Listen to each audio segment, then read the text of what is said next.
పెనుగంచిప్రోలు గ్రామంలో వేంచేసి ఉన్న శ్రీ గోపయ్య సమేత శ్రీ తిరుపతమ్మ అమ్మవారి దేవస్థానం నందు ఈరోజు హుండీ లెక్కింపు జరిగింది.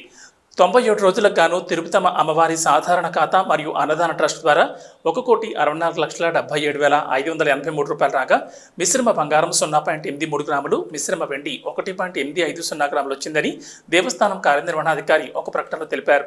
ఈ హుండీ లెక్కింపులో డిప్యూటీ కలెక్టర్ మరియు దేవస్థాన కార్యనిర్వహణాధికారి రమేష్ నాయుడు, పాలక మండలి చైర్మన్ జంగాల శ్రీనివాసరావు, పాలక మండలి సభ్యులు, దేవస్థాన సిబ్బంది మరియు సేవా సమితి సభ్యులు పాల్గొన్నారు.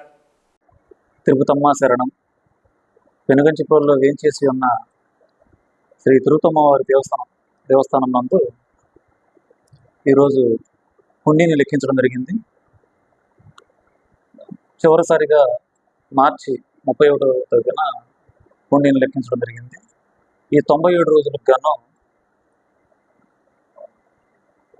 మొత్తంగా 1,64,77,583 రూపాయలు, అలానే 83 గ్రాముల మిశ్రమ బంగారం, 1 కేజీ 850 గ్రాముల మిశ్రమ వెండి భక్తులు అమ్మవారికి సమర్పించి ఉన్నారు.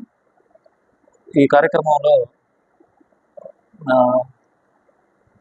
భక్త మండలి సభ్యులు పాల్గొని ఈ అమ్మవారి హుండీలు లెక్కింపునకు దేవస్థానానికి సహకరించారు. అలానే జయప్రకాష్ గారు, ఈవో గారు కూడా పర్యవేక్షణ కింద దేవస్థానానికి రావడం జరిగింది.